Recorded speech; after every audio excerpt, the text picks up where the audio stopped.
Sir पे तेरी बहती गंगा, काम मेरा हो जाता चंगा। नाम तेरा जब लेता, हाँ लेता महादेवा।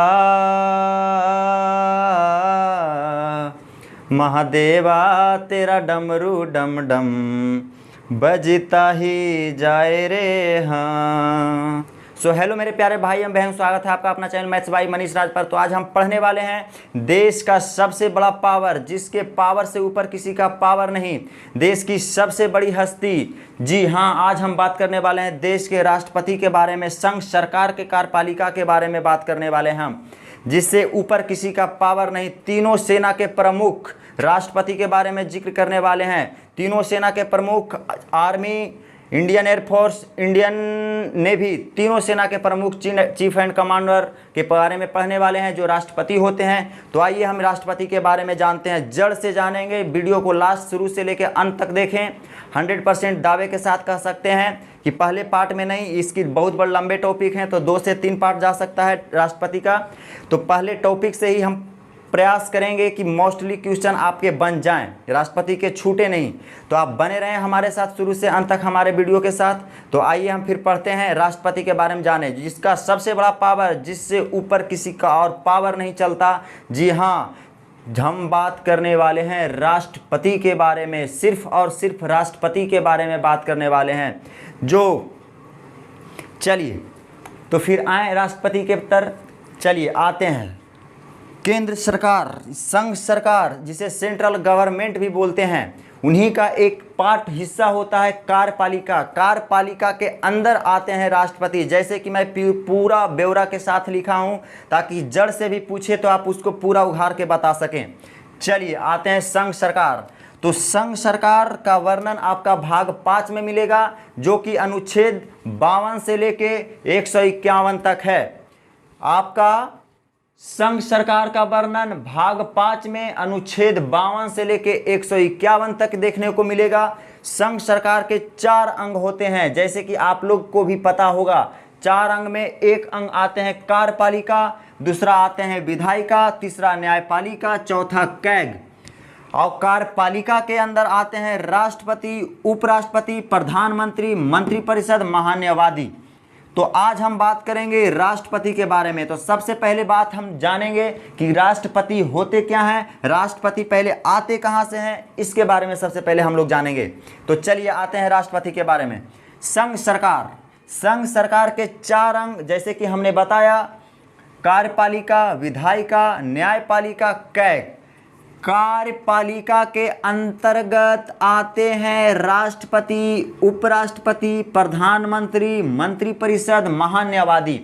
गौर से देखेंगे, गौर से पढ़ेंगे, वीडियो को लंबा नहीं करेंगे, एक एक चीज को लिख के बताएंगे।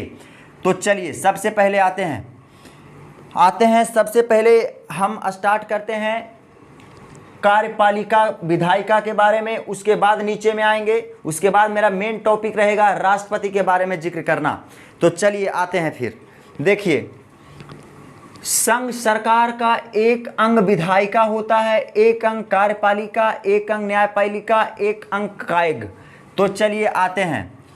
जितने भी विधि का निर्माण करेंगे, जितने भी विधि का निर्माण करेंगे, गौर से सुनिएगा, जितने भी विधि का निर्माण करेंगे, जैसे कि 3 तलाक, नागरिकता संशोधन अधिनियम, अगर कितने भी विधि का निर्माण हुआ, विधायिका के अंतर्गत आएंगे।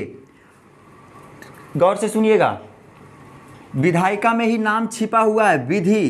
तो जितने भी विधि का निर्माण करेंगे वो विधायिका के अंतर्गत आएंगे, जैसे कि 3 तलाक, नागरिकता संशोधन अधिनियम, ये सब विधायिका के द्वारा बनाया गया अधिनियम है। उसके बाद विधायिका के द्वारा बनाए गए विधि को कार्य में जो लाएंगे, ये कार्यपालिका, विधायिका द्वारा बनाए गए विधि को जो कार्य में लाएंगे, उन्हें कार्यपालिका कहेंगे। और इस कार्यपालिका को इस कार्यपालिका को मतलब ये जो भी विधि बनाएंगे उस पर ये मतलब नियम और शर्त जो लागू करेंगे वो हमारे कौन होंगे, कार्यपालिका होंगे। अब कार्यपालिका सही है या गलत, इसका न्याय देने का काम करेंगे न्यायपालिका। क्या यहाँ तक समझने में किसी भी तरीके से कोई दिक्कत? बताइए, किसी भी तरीके से कोई दिक्कत? गौर से सुनिएगा। जितने भी विधि बनता है, जैसे कि आपको बताते हैं, जो आप जानते हैं अभी तक 3 तलाक, उसके बाद आपने सुना होगा नागरिकता संशोधन अधिनियम, ये सब अंतर्गत आते हैं विधायिका के। ये सब विधायिका सबसे पहले बनाते हैं। उसके बाद बनाने के बाद इनके पास कोई पावर नहीं रहता है उसके बाद ये वाला सारा विधि बना के उसके बाद ये ठेल देते हैं कार्यपालिका के पास कि देखिए तो जरा, ये जो हम कुछ भी बनाए हैं, क्या ये विधि जो हमने बनाया है, क्या ये विधि सही है या नहीं। तो जो विधायिका के द्वारा बनाए गए विधि को कार्य में लाएंगे वो होंगे कार्यपालिका। वो होंगे क्या, कार्यपालिका। और इस कार्यपालिका को कार्य में लाने के बाद सही है या गलत वो ठेल देंगे, सही या गलत का फैसला करने के लिए न्यायपालिका के पास। अब बोलेंगे कि आप न्याय कीजिए, क्या हम विधायिका द्वारा बनाए गए विधि को कार्य में लाए हैं, तो क्या ये जो विधि हम कार्य में लगाए हैं क्या ये सही है या गलत, मतलब आप न्याय दीजिए। अगर वो न्याय में सही या गलत करते हैं, अगर सही करते हैं तो वो नियम और कानून और शर्तें सारा लागू होगा। अगर यहाँ पर न्यायपालिका अगर उस चीज़ को मतलब नज़रअंदाज कर देती है और कहती है गलत है, तो वो नियम कानून वहीं पे दाखिल हो जाएगा, मतलब ख़त्म हो जाएगा। चलिए, यहाँ तक समझने में किन्हीं को कोई दिक्कत? उम्मीद करते हैं कि दिक्कत नहीं होगा। चलिए, कार्यपालिका के अंतर्गत 5 काम करते हैं। 5 काम कौन कौन करते हैं? राष्ट्रपति, उपराष्ट्रपति, प्रधानमंत्री, मंत्रिपरिषद, महान्यायवादी। तो हम मुख्य रूप से पढ़ने वाले हैं आज राष्ट्रपति के बारे में। तो सबसे पहला सवाल आपका बनता है कि राष्ट्रपति किसका अंग है? तो आप क्या बोलेंगे? राष्ट्रपति जो है बोल देगा राष्ट्रपति किसका अंग है? ऑप्शन में दे देगा कार्यपालिका, विधायिका, न्यायपालिका, कैग। तो आप क्या मारेंगे? आप मारेंगे कार्यपालिका, क्योंकि कार्य में लाने का काम पर जो मतलब कुछ भी करेंगे वो सब कौन कौन होंगे? राष्ट्रपति, उपराष्ट्रपति, प्रधानमंत्री, मंत्रिपरिषद, महान्यायवादी। कोई भी तरह से कोई दिक्कत? चलिए, अब राष्ट्रपति के अनुच्छेद 52 से लेके अनुच्छेद 62 तक, अनुच्छेद 52 से लेके अनुच्छेद 62 तक ओनली फॉर राष्ट्रपति को का बारे में जिक्र किया गया है। उनका पद क्या होगा, उनका चुनाव प्रक्रिया क्या होगा, उनका पर महाभियोग कैसे लगते, यही सब के बारे में जिक्र किया गया है 52 से लेके अनुच्छेद 62 तक के बारे में। उसके बाद आते हैं आपको 63 से लेके 73 तक उपराष्ट्रपति आते हैं। तो उपराष्ट्रपति के बारे में तो आज जिक्र करेंगे नहीं, क्योंकि राष्ट्रपति ही एक बहुत लंबा टॉपिक है, तो 2 से 3 पार्ट तो इसी का जाएगा, तो इसके बारे में तो जिक्र ही नहीं करेंगे। तीसरा आपका आता है प्रधानमंत्री और मंत्रिपरिषद। प्रधानमंत्री अगर कुछ भी काम करते हैं तो मंत्रिपरिषद की सलाह से करते हैं, मंत्रिपरिषद की सलाह से करेंगे, जो कि आपका अनुच्छेद 74 से लेके 75 में जिक्र किया गया है। 74-75 में जिक्र किया गया है। अब देखिए 76 और 78, 76 से 78 महान्यायवादी के बारे में जिक्र किया गया है। तो हमको तो ये तीनों से मतलब है नहीं। आज हम पढ़ने वाले हैं राष्ट्रपति के बारे में, तो बातें सिर्फ उसी की होगी जिसकी हम पढ़ाई आज करने वाले हैं, उसके सिवाय बातें तो हम किसी की सुनेंगे नहीं। तो आइए हम आज पढ़ते हैं आज राष्ट्रपति के बारे में। चलिए राष्ट्रपति के बारे में जानते हैं।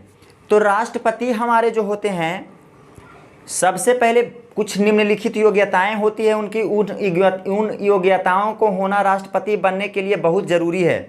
जैसे कि आप अगर भारत के राष्ट्रपति बनना चाहते हैं तो सबसे पहले आप भारत का नागरिक होना चाहिए।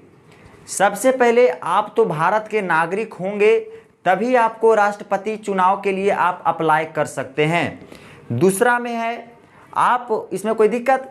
हाँ, अब नागरिकता ऐसा नहीं है, अब कोई विदेश से आए हैं, अगर इस देश में अगर आके नागरिकता प्राप्त कर लेते हैं 10 से 15 सालों के बाद, अगर उनके अच्छे कारनामों की वजह से उनकी नागरिकता उनको मिल जाती है। नागरिकता कैसे मिलती है? जनरली क्या मिलती है? जनरली नागरिकता मिलता है आपको आधार कार्ड से, पैन कार्ड से, वोटर ID कार्ड से, ड्राइवरी लाइसेंस, इसी सब से ना मिलता है आपका नागरिकता।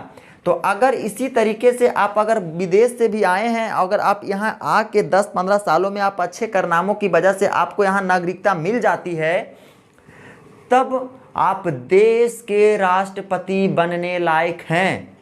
ठीक है। शर्त दूसरा ये कहता है कि आपकी उम्र जो हो 35 साल की हो। ऐसा नहीं हम लोग का भाई 35 साल नहीं, तो हम की चाहेंगे अभी हम देश के नागरिक हैं तो जाके की बोलेंगे हम राष्ट्रपति के चुनाव लड़ेंगे। ऐसा तो कुछ है नहीं। सबसे पहले तो आपकी उम्र क्या होनी चाहिए? 35 साल तो होबे नहीं के लिए, तो जब तुम्हारा दूर लपड़ मार कैसी भगा देगा? तो अभी होबे नहीं के 35 साल चाहिए ना, जब चुनाव लड़े ले। तो सारा कंडीशन अप्लाई होना चाहिए। तो पहला कंडीशन भारत का नागरिक, दूसरा कंडीशन आपका है आपका उम्र जो हो 35 साल हो। आप सिर्फ सुनिएगा गौर से, लिखाए हैं उनके, उसको हम पूरा अनुवाद करके हम बताएंगे उसका मतलब क्या है नहीं है, सारा एक एक चीज करके बताएंगे। चलिए, तो आपकी उम्र जो हो 35 साल होना चाहिए। तीसरा कंडीशन आपका कहता है कि आप किसी भी प्रकार से लाभ के पद पर ना हो। जनरली लाभ के पद पर हो, सब जानते हैं कि लाभ के पद पर ना हो। लाभ के पद पर ना हो इसका मतलब क्या होता है जानिए। लाभ के पद पर ना हो इसका मतलब होता है कि आप जो हैं किसी भी प्रकार से सरकारी नौकरी करके किसी भी तरीके से आप पेंशन भत्ता का मतलब लाभ आप ना उठाते हो, तब आपको कहा जाता है लाभ के पद पर ना हो।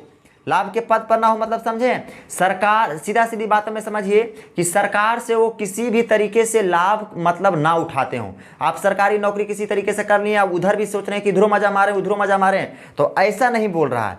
बोल रहा है कि आप किसी भी लाभ के पद पर ना हो, मतलब आप अगर चुनाव प्रक्रिया के लिए आप राष्ट्रपति के चुनाव लड़ने वाले हैं, तो सबसे पहले आपको जो होना चाहिए, आप लाभ के पद पर ना हो। अगर आप कहीं भी नौकरी उकरी कर रहे हैं तो उससे आपको रिजाइन मारना पड़ेगा, तभी आप अप्लाई कर सकते हैं राष्ट्रपति के लिए। चलिए, अब तीसरा हो गया। चौथा आते हैं। चौथा हालांकि कहीं जिक्र नहीं किया गया है, और इतने बड़े राष्ट्रपति पद को जिसके ऊपर कोई पद नहीं, उसके बारे में पागलपन और दिवालियापन के बारे में जिक्र करना थोड़ा खराब लगता है, लेकिन कुछ सी किताबों में लिखा गया है, हर एक किताबों में लिख देता है, और कहीं भी राष्ट्रपति के चुनाव प्रक्रिया में इसके बारे में जिक्र नहीं किया गया है, लेकिन फिर भी किताबों कहती है तो उसके बारे में जाने। चौथा कहता है कि जो राष्ट्रपति पद के चुनाव में जो भाग लेंगे वो पागलपन और दिवालियापन के शिकार ना हो। पागलपन दिवालियापन का शिकार ना हो। तो ये तो बताने लायक कोई बात है नहीं। ऐसे भी राष्ट्रपति के लिए अप्लाई करेगा वो पागलपन दिवालियापन होगा नहीं, तो ये पद भी ये चीज़ भी खराब है। ऐसा भी क्वेश्चन आज तक बना भी नहीं पागलपन दिवालियापन के बारे में। चलिए, अब आते हैं रियली टॉपिक पे। इतना देरी हो गया बकवास, अब आते हैं रियल टॉपिक पे। अनुच्छेद 52 से लेके 62 तक हमने कहा, अनुच्छेद 52 से लेके 62 तक हमने कहा कि राष्ट्रपति के बारे में जिक्र किया गया है। तो 52 हमारा कहता है भारत के एक राष्ट्रपति होंगे। जी हाँ, भारत के एक ही राष्ट्रपति होंगे। ऐसा नहीं कि 2-3 राष्ट्रपति हो जाएंगे। भारत के सिर्फ और सिर्फ ओनली राष्ट्रपति पद अप्लाई इज वन। समझे? तो राष्ट्रपति के पद पर जो क्या चमक ना, इससे कैसे चमकेगा? ठीक है, तो लग रहा है। चलिए, भारत के एक राष्ट्रपति होंगे, इस पर ज़्यादा बहस नहीं करेंगे, जो मुख्य रूप है उन पर बहस करेंगे। 53 हमारा कहता है, 53 कहता है कि संघ की कार्यपालिका शक्ति के बारे में अभी हमने जिक्र किया। कार्यपालिका के अंतर्गत ही हमारे आते हैं राष्ट्रपति, उपराष्ट्रपति, प्रधानमंत्री। जितने प्रकार के मंत्री हैं वो हमारे कार्यपालिका के अंतर्गत ही आते हैं। और कुछ बोलें, जितने भी मंत्री होते हैं हमारे वो कार्यपालिका के अंतर्गत ही आते हैं। तो कहता है संघ की कार्यपालिका के जो वो सब शक्ति जो होता है, कार्यपालिका की शक्ति जो पांचों को बताएं हम, वो राष्ट्रपति में निहित होता है। वो राष्ट्रपति में निहित होता है। चलता है, मिट गया, 1 मिनट थोड़ा इंक डाल लेते हैं। संघ की कार्यपालिका शक्ति जो होती है वो राष्ट्रपति में क्या होती है, निहित होती है। चलिए आगे आते हैं। मेन ये सब है नहीं, अनुच्छेद 54 से थोड़ा सा यहाँ तक तो कोई दिक्कत नहीं हुआ होगा। चलिए अब आते हैं अनुच्छेद 54 की ओर। अनुच्छेद आपका 54 कहता है,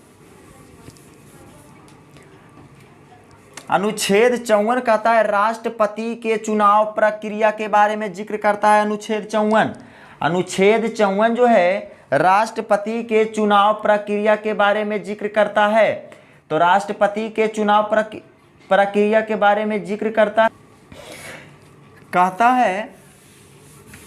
कहता है मतलब चुनाव प्रक्रिया में अगर आप भाग ले रहे हैं, आप राष्ट्रपति के चुनाव प्रक्रिया में भाग ले रहे हैं, तो मतलब कोई भी भाग ले सकते हैं। क्या सोचते हैं कि लुंडी सूत्री भाग लेते हैं? राष्ट्रपति के चुनाव दिलू है, आज तक दिलू है का नहीं दिए होंगे। हम लोग लोकसभा के चुनाव देते हैं, पीएम को चुनते हैं, मुखिया को चुनते हैं, जिला परिषद को चुनते हैं। क्या राष्ट्रपति के चुनाव भी दिलू है? कभी नहीं ना दिलू है। तो देखो यहाँ राष्ट्रपति के चुनाव में के भाग लेकिन ओकर बारे में जानू। तो देखो कह रहा कि ना, संसद के दोनों सदनों के निर्वाचित सदस्य, संसद के दोनों सदनों के निर्वाचित सदस्य। तो संसद के दोनों सदन क्या कौन कौन होते हैं इसके बारे में जानिए। संसद का पहला सदन होता है हमारा लोकसभा, लोकसभा। दूसरा सदन हमारा होता है राज्यसभा, लोकसभा। दूसरा सदन होता है राज्यसभा। तो संसद के दोनों सदन के निर्वाचित सदस्य, निर्वाचित जिसको हम चुने हैं। तो लोकसभा के चुनाव में क्या हम 545 सीट होता है, तो 545 के 545 हम ही चुनते हैं का? हम नहीं चुनते हैं। 543 को जो चुनते हैं उसमें से निर्वाचित होते हैं, मतलब हम लोग उनके चुन के भेजते हैं। इनको 543 को बोला जाता है निर्वाचित। 2 गो होते हैं जो जिनको हम एंग्लो इंडियन बोलते हैं। 2 जो होते हैं वो निर्विरोध चुने जाते हैं, राष्ट्रपति के द्वारा चुने जाते हैं। जो मतलब पहले राष्ट्रपति होंगे उन्हीं को चुनते हैं, ठीक है। तो 543 जो हो गए निर्वाचित सदस्य। इसमें होते हैं राज्यसभा में टोटल सीट 245, जिसमें से 233 जो होते हैं निर्वाचित होते हैं, 233 निर्वाचित होते हैं और 12 होते हैं निर्विरोध चुने जाते हैं। 233 को आप भेजते हैं, बाकी निर्विरोध चुने जाते हैं। तो यही कह रहा है संसद के दोनों सदनों के निर्वाचित सदस्य। तो निर्वाचित सदस्य मतलब कौन? लोकसभा के जो हम चुन के भेजें और राज्यसभा को जो हम चुन के भेजें। तो कितना? 543 और 233, 3 3 6 4 3 7 और 5 2 7, 776।